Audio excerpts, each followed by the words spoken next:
Welcome back to the Kentucky Kernel Sports Podcast. I'm your host, Cole Park, and I'm joined today by Assistant Sports Editor Ali Chetnok and Women's Basketball Beat Reporter Colton Johnson, where we go over Kentucky men's basketball's massive win over number 8 Miami and its upcoming game against UNC Wilmington, as well as looking into the women's basketball program, whether that's Zanaya Thomas's suspension or the big win over Boston College or the 5-game losing streak that preceded it and what comes next.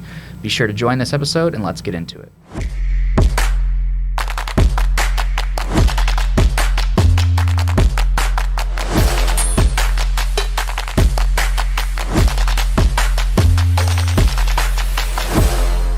We're back with the Kentucky Kernel Sports Basketball Podcast. You guys want to introduce yourselves? I'll be your host for today, Cole Park.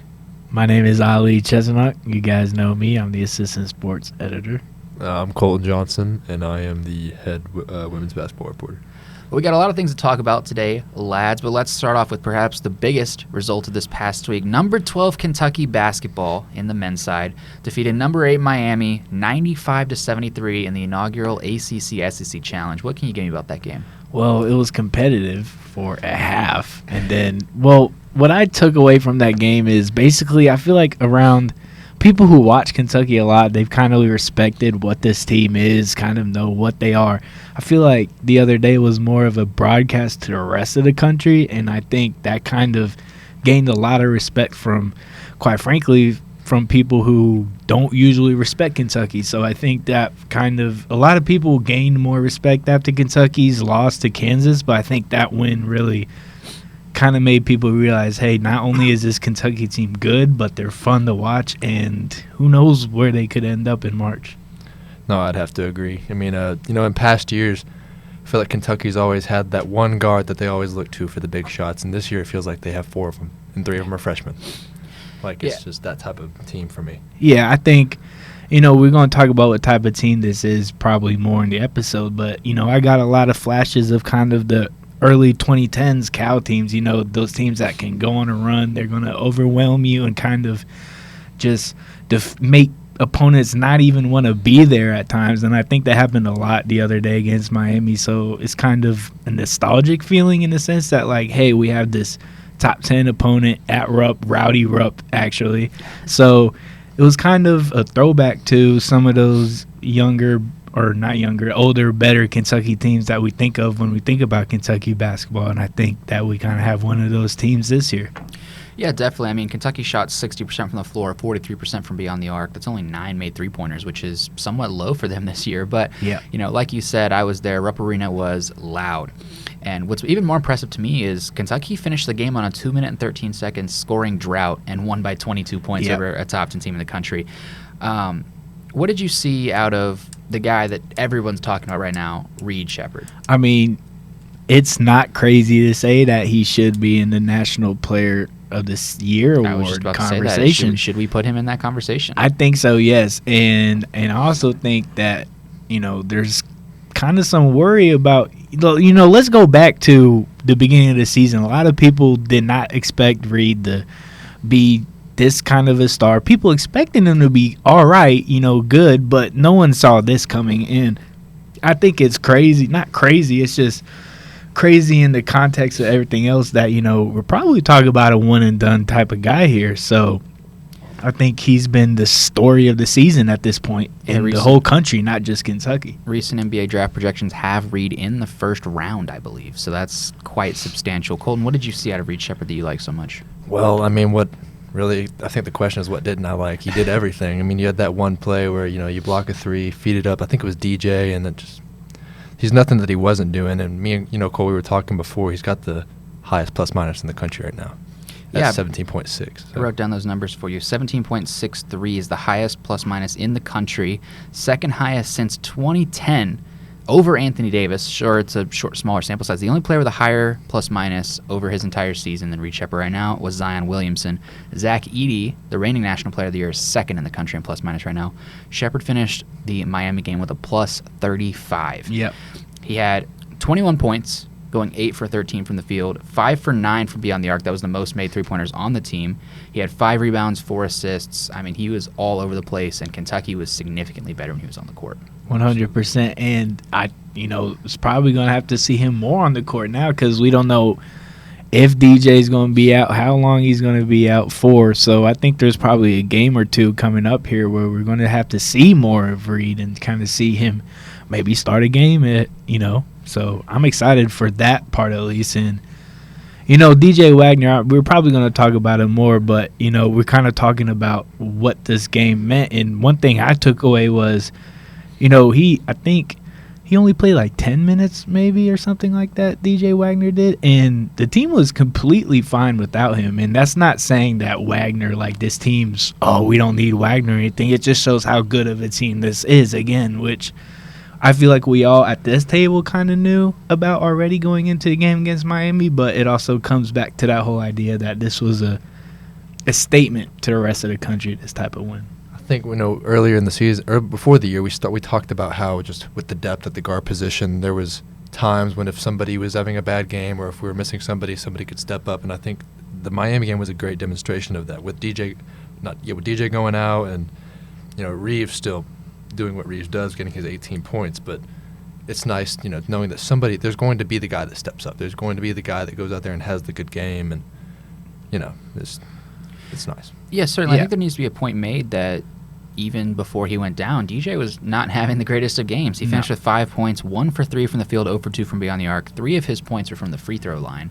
Kentucky was at his plus-minus was the only one on the team in the negatives at minus 12 by the time he left. So, certainly not saying that DJ Wagner makes Kentucky worse, but in this game at the very least, arguably the Cats benefited from him going out of that game. And, you want to know when he's going to be back. You don't know that for certain, but I've seen multiple people, even from some pretty big outlets, say that, hey, you never want a player to get injured, but maybe if one of them had to, DJ might have been the one you want to out of all of them because it forces you to play Reed Sheppard more. Yeah, I guess. And there's going to be games this year that DJ Wagner wins for Kentucky. So it's not going back to this idea that they're better without him. I don't think that's the case at all. It's just good to know that you can be out a guy or two. I mean, they're already out a few. I don't want to keep bringing them up. I'm tired of bringing them up, honestly. But, it's nice to know at least that, if someone does go out, it's not panic mode. And that's what all the great teams have. And, again, this Kentucky team looks great right now. Yeah, certainly. I mean, talk about that. You mentioned Antonio Reeves a little bit. Reeves finished with 18 points, 7 for 12 from the field, 5 rebounds. He finished with a plus 21 in the plus-minus. A couple other more quiet performances that were substantial. Let me throw some numbers at you here. Trey Mitchell, 14 points, 5 for 8 from the field. He had 1 clutch three-pointer, 5 rebounds, 7 assists. A lot of assists for the big man there. I mean, the big man in quotes because he's the biggest one they have right now, but plus 21, plus-minus for him. Justin Edwards had one of his better games in blue and white, 11 points, 5 for 7 from the field, plus 19. Rob Dillingham had a bit of a step-back performance for him, but still had 12 points, 5 for 12. He was 2 for 2 from beyond the arc, 9 assists. Really sharing the ball, 1 assist away from a double-double there, and 5 rebounds. And a quiet performance that was notable early on, Adu Thiero, 9 points, 4 for 5 from the field, 6 rebounds, plus 18. He kind of took a back seat once other guys started getting hot, but early on I felt like Adu Thiero was really the only one who could really get going for Kentucky right in the beginning there. Yeah, Reeves had a good game. He kind of went a little quiet in the second half. I think he only had like maybe 4 points in the entire second half. And again, Trey Mitchell, he had a great performance. Again, I just want to say he's done a great job kind of filling in for some of these footers that are out playing at the center or power forward spots. So I think people need to celebrate what he's done because, we don't know when Aaron Bradshaw is going to be back. There's some talking about he might be back tomorrow on the court. So he's going to be one of these guys who role kind of diminishes whenever that does happen. But, again, it's great to see him being able to still fill in that spot and contribute. Again, you brought out Rob. He came off the bench and contributed as well. And I think this might be the second game in a row where we've seen Edwards kind of show his flashes and, why people were so excited of him and what he can do. So I think that was great for him also. But I also want to shout out, you didn't mention him there, but Jordan Burks. I just want to shout him out because he was the guy that came in this team that, no one really knew about, but he's been anything but a liability. I've said that a few times now, which That's all you can really ask for from him. Again, his role is going to be interesting also whenever Bradshaw or someone does come back, but I just want to give him a quick shout out. No, I loved watching Justin Edwards have the game that he had, especially, he was the highest ranked recruited guy out of this class, even with how studded it was. And then with Adu as well, with a guy that has so many question marks around how much influence he's going to have on this team, once the bigs come back, it's nice to just see him going out there and giving everything that he's got in every aspect of the game. Yeah, absolutely. And, I've got a column that's going to be coming out. Here in hopefully about a week that I think this Kentucky offense is good enough to bring home number 9. And I think that's substantial. That you can say what you want to about the defense, say what you want to about the team makeup, but I don't think they're bad, first of all. But second, I think the offense is one of the best in the country. Probably the best in the country. You could make that case. They had 26 assists in this game, which, they harped on. All of that, it was really, really good performance. But you know what I found quite amusing, actually, in the postgame? The first thing Calipari said, he looked at the box score. We went over all those numbers. He said, we got out-rebounded today. Yeah. And they did. It was 35-29, but that's they still won. That's kind of something though that I think people have been missing from Calipari, is they felt like in years past he'd been kind of making excuses, kind of like brushing things off. But his first thing in a arguably one of the most convincing big wins in the country, one that put the college basketball world nationwide on alert. Yeah. And he said, "We got out rebounded today." I mean, that's we talked about that with Stoops after the Mississippi State game a little bit, but you never want to see coaches get complacent. And I think that it was a little bit funny. People laughed, but it was something that's really showed a lot of promise in Calipari's resurgence this year, because people want to say what they want to about Kentucky's resurgence. This is Calipari's resurgence. 100%.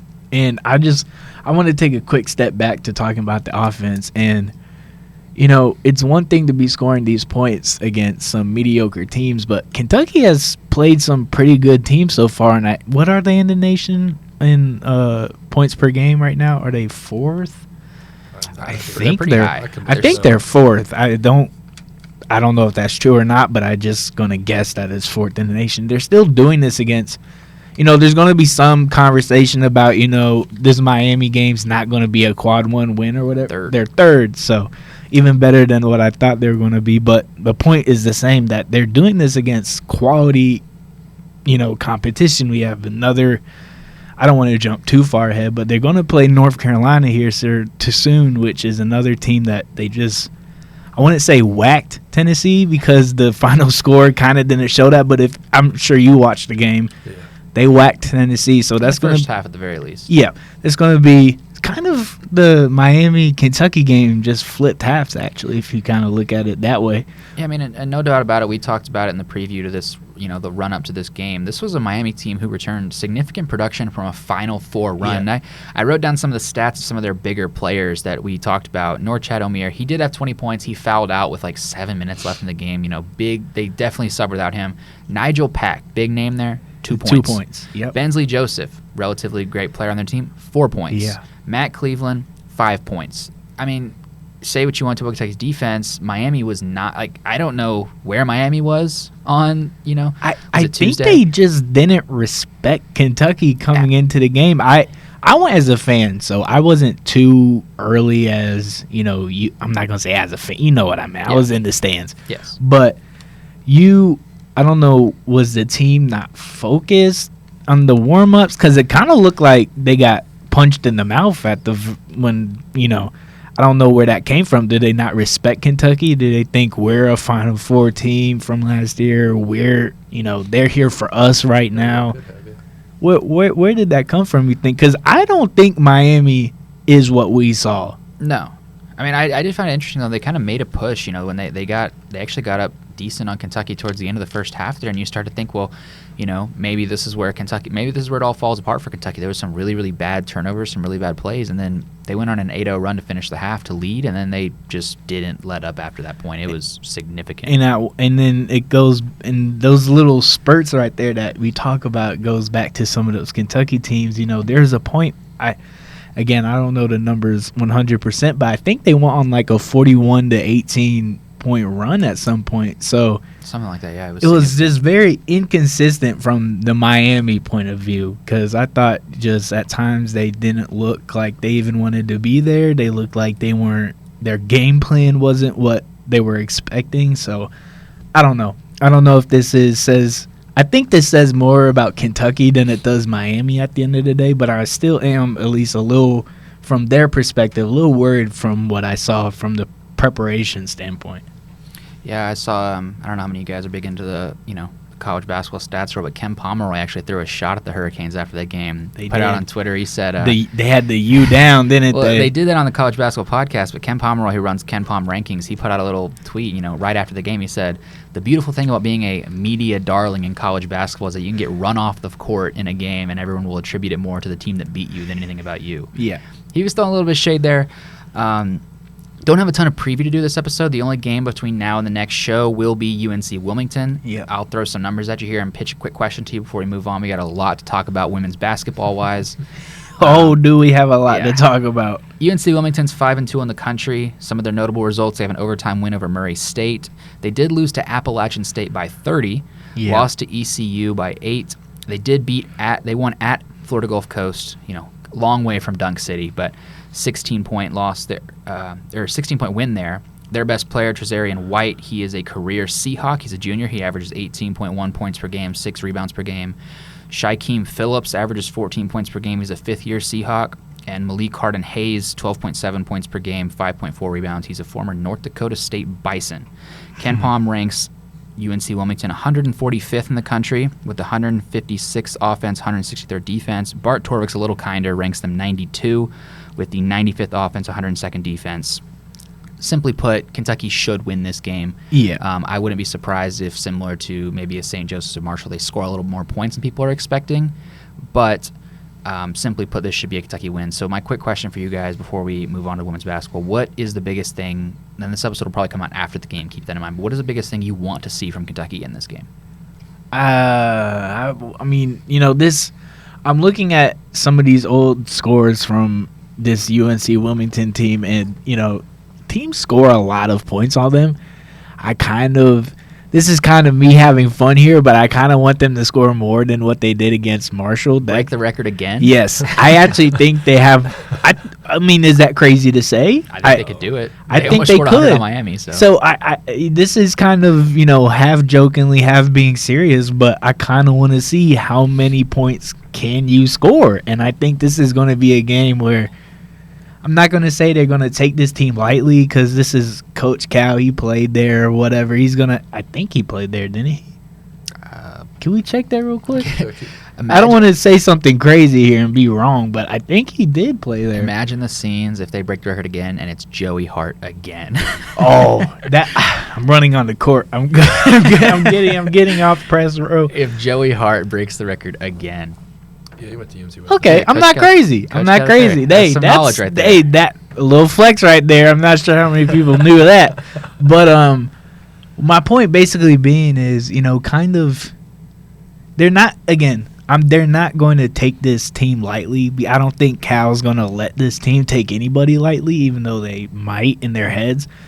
But kind of in a fun way, like how bad can you really beat a team down is what I want to see from this game. And that sounds mean, horrible, disrespectful, but it's what I want to see. So I'm just going to go more for just a complete performance. There's always this fear when you have a team that's riding high and playing as good as they're playing that, there's a trap game coming, and I don't want it to be UNC Wilmington. I don't think it's going to be UNC Wilmington. I think they're going to go out there. They're going to handle business. But just a complete performance. That's what I want to see from them. Consistency, more so. Of course, we'll be able to kind of go over that game next week on the podcast. Then we'll also preview arguably one of the biggest trap game potentials. One of the weirdest games Kentucky's going to play. You and I will be there. In Philadelphia against the University of Pennsylvania. Is it the Wells Fargo Center, too? At the arena of the 76ers. So that'll be interesting to break down. That'll be fun to go to. All things Seahawks basketball next week. But moving over to the women's basketball side now, this one's going to be split because we have to talk about last night's game, and then we have to talk about everything that led up to that. It's been a little bit since we've really gone deep into the women's basketball team, so we have a lot of things to catch up on here. And oh boy, is there things. So let's avoid the previous results. Let's avoid some of the off the court stuff for just right now. Okay. Colton, you were there last night in the Clive M. Beck Center on the campus of Transylvania University. What did you see in Kentucky women's basketball's 83-81 win over Boston College in the ACC SEC Challenge? Just resiliency, I mean, there was always this this team, there was times where things would go wrong and they just got to get down and out. But it was just nice to see when things go wrong in this game that they stuck with it, especially with Maddie going out. That was one of the bigger headlines of that game. And I know when I was sitting there, I was like, well, I looked over at Tyler and I was like, that'll do it. We can probably go ahead and pack our stuff up and get out of here. But I mean, they stuck with it. Anaya stepped up big time, had her career high. Asia had 17 points, 8 rebounds. Like, it was just a complete performance with the star player out, which is always nice to see when you have a team that's playing as bad as they are leading up to it. Yeah, absolutely. You talked about when things go wrong there, and boy, did they. Maddie Shear had been having, she had 13 points up to that point, and, they had just got her back from injury as well. She had, I believe, tweaked her ankle a little bit maybe. Was it before that, earlier in the season? But she had 13 points, and at times, I can say this respectfully, at times when she was on the court, I felt like she was the only thing Kentucky even had a hope in having. And then she goes down. It looks like she hit the back of her head against the court. They take her back. Her parents go back there with her.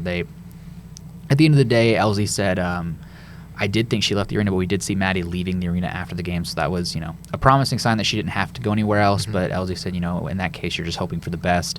I don't want to speculate on actual injuries, but, at the very least, when you see someone hit their head like that, you expect a concussion. So that's going to be out for their next at least probably 2 games.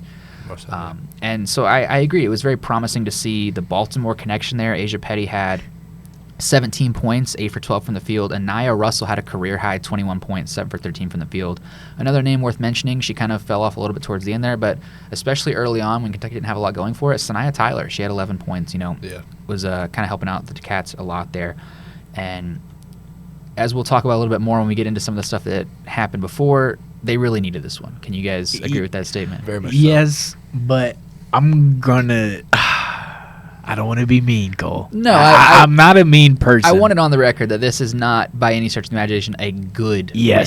I was just, because I know you had mentioned it before the podcast that you had been talking about how this might not be a great win for Kentucky, and this doesn't erase anything that's happened recently because it just doesn't. Boston College, respectfully, I know you're a big BC guy over there. They're not a good team. No. And this is a game that Kentucky should have won. It's going to be one of those rare Power 5 games that Kentucky might be the better team on paper against. And that's exactly what it was. So I'm not really surprised that they won. The only reason I am surprised that they won is off the court stuff, which we're about to get into, I'm guessing. Yeah, I do want to say, though, even with that, it's a Power 5 win, and based on some of the losses they've taken this year, we'll get into some of that, they needed that. They definitely needed They needed that, a Power 5 win, and there was I don't want to call anyone out by name because, I know, like, UK Athletics, but their fans, they one of them made a joke after, I don't remember who it was, but they made a joke and said, well, we beat probably the worst team in the ACC, and that's fair, but there's a case to make Kentucky's the worst team in the SEC. So, you had a real bottom feeder matchup. Real toilet bowl there. If you're a fan of women's college basketball more broadly, this was not a game on your radar whatsoever. There was definitely some other matchups you would have been watching. Ranked South Carolina, ranked North Carolina, that's significantly bigger. LSU, but I'm going to be honest, I was watching the Battle of the Carolinas. It got spicy in there. It got a little... It was a good game. It was a good game. There was a lot going on in it also, too, so that was fun to see. But yeah, so... Let's get into some less fun stuff. Getting a little bit back into the lead-up that we've kind of not touched on. We mentioned, I think one of the last times we really covered them, they had lost to Austin Peay, and that was a really, really bad loss. It was at home, as much at home as this women's team can be this year. Against a team that lost its season opener against a Division II college by double digits. We predicted... we looked ahead to Paradise Jam. We looked ahead to their road game against FGCU. We said it would not be shocking in the slightest to see them lose all 4 of those games, and boy, did they. By a lot. They started to make the Florida Gulf Coast game interesting toward the end, but that still ended up being an 11-point loss on the road at Florida Gulf Coast. That's a solid program. Give them their dues. They've made the tournament pretty much almost every year since they've moved up to Division I. Then they go to Paradise Jam, and the goal, Women's Basketball reporter Tyler Russell, he put out a column, and in it he said, the goal was just to win one of those games. Yeah. Just one of those, because it's tough opponents. You just want to win one of those games. They did not come close. I'm going to give you the final score here against number 10 NC State, 84-55. Yep. Bleak start. They actually started off not bad against number 3 Colorado. Final score 96-53. Yeah, 43 piece. Yeah. And then they face Cincinnati, a team that by far was the most winnable in that, and they lose by 20 anyway. I mean, there were people on social media, people in our newsroom, people maybe at this table who said that. I wonder who he's talking about. Maybe Kyra Elsie should not have a job. Maybe. Yeah. Well, respectfully, I don't care how quote-unquote good or bad you are. You can't lose in the fashion that you lost. Not once, but 3 times in a row is just... You can't do that. You losing to Florida Gulf Coast, that was okay. But granted, top 10 opponents is going to be hard to play against. But it's all about how you lose. You'd agree with me on that. Yeah, I would also say, each one of these losses are understandable in a nutshell. Yeah. But when you zoom back and you look at the full picture, the order, they were riding a 5-game losing streak into this Boston College after winning barely against ETSU and then getting a big win over South Carolina Upstate. They don't have, Boston College is their best win by far this season. Yes. And there's a reason the players were celebrating like they did. There's a reason Kyra Elsie gave Emma King a big hug after that win. And it was because it was bleak. It was looking bleak going into this one. Absolutely. And I'm just going to say it. I don't like being mean, Cole, but besides maybe this Tennessee Tech game that they're going to have coming up, that might be one of their last winnable games for not just a while, but the rest of the season. So it's entirely possible. There's definitely. I want to ask you how. I'm not here to call for people's heads. I'm not trying to say they need to fire, but surely this can't. We are talking right after a win. I get that, but surely this cannot keep going, can it? You talked about losing and how you lose. Yeah. So, some numbers from that Paradise game. They averaged 21 turnovers a game. 21 of them. It was awful. In the Cincinnati game, they came into the second half. So Maddie tied her career high at 25 in that game.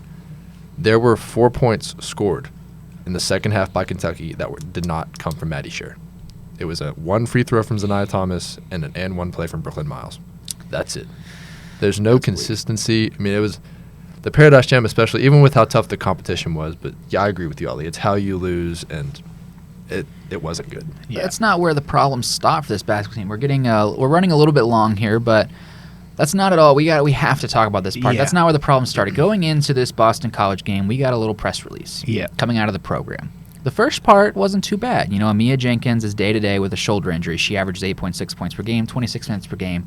They're going to want to get her back. They call her Mimi within the program. Yep. She's solid. But, a shoulder injury is a shoulder injury. The other piece is that Zanaya Thomas has been indefinitely suspended from the program. We asked post-game. She said, you can correct me if I'm wrong. It seemed the question was not when she's going to be back. It's if she's going to be back. Yes. She was only averaging 2 points per game at 11 minutes per game, but what was notable to me about this is Coach Elsie, I believe, the last 3 years since I've been here, last year was relatively all right in terms of program locker room Grand stuff. scheme of things. But my freshman year, the SEC title year, you had Joanna Edwards be suspended, immediately leave the program after that. I think 4 players transferred out of the program after the year. Even last year, your point guard left the program to join Joanna Edwards. Yes. And before the season even started, Jada Walker. Aaron Toller was dismissed from the program for failing to uphold the standards. We never really found out what that meant. But what are the standards right now, respectfully? That's a fair question. It's one of those situations we'll probably never know for sure what Zanaya did unless she tells you. But you can speculate, and to me, the win was one they needed, but the culture still has a long way to go. There are some serious issues in this program. An indefinite suspension that gets put out 30 minutes before tip-off in your game. I'll tell you this much. Again, I don't want to be here calling for, people to lose their job, but it does seem that there's something every single year with this program at the minute. And, it comes back to why 30 minutes before a game. And I'll tell you what, Elsie's pretty lucky they actually won last night, because if they not only did that news come out, but you also lose, and you lose to a not great BC team, respectfully, a not great BC team. So, I think Kyra Elsie's a lucky person right now. No, I mean, I told Cole before we started this podcast, I was like, that hug that she gave Emma King after the game, that she gave Anaya Russell after the game, that looked like a "you just saved my job" hug. Absolutely. And it very well might have been. It might have been. With Anaya being out, I mean, that's a really big shot for them because they don't have Nia back. They don't know when they're going to have Nia back. Janae Walker, she has very, very little experience in the game. So you're looking outside of Petty. You don't know when Maddie's going to be back, and Amia, I mean, she's day-to-day. You hope she's back next game, but you don't know for sure. Those are she's starters. nagging some injuries. I mean, that's a full lineup. Those are starters that they're missing. How many do they have healthy at that point then? It's getting close. I remember my freshman year, there was times where they had like 6 healthy players, and we're getting close. We're getting back to that point. We're getting back to that point. But we got to get out of here. We've talked for quite a while. I'll run you through a little bit of preview here. We talked about Tennessee Tech. That's Sunday. Probably their last winnable game, you said. Tennessee Tech's 2-4 in the season. They lost by 33 against Ball State.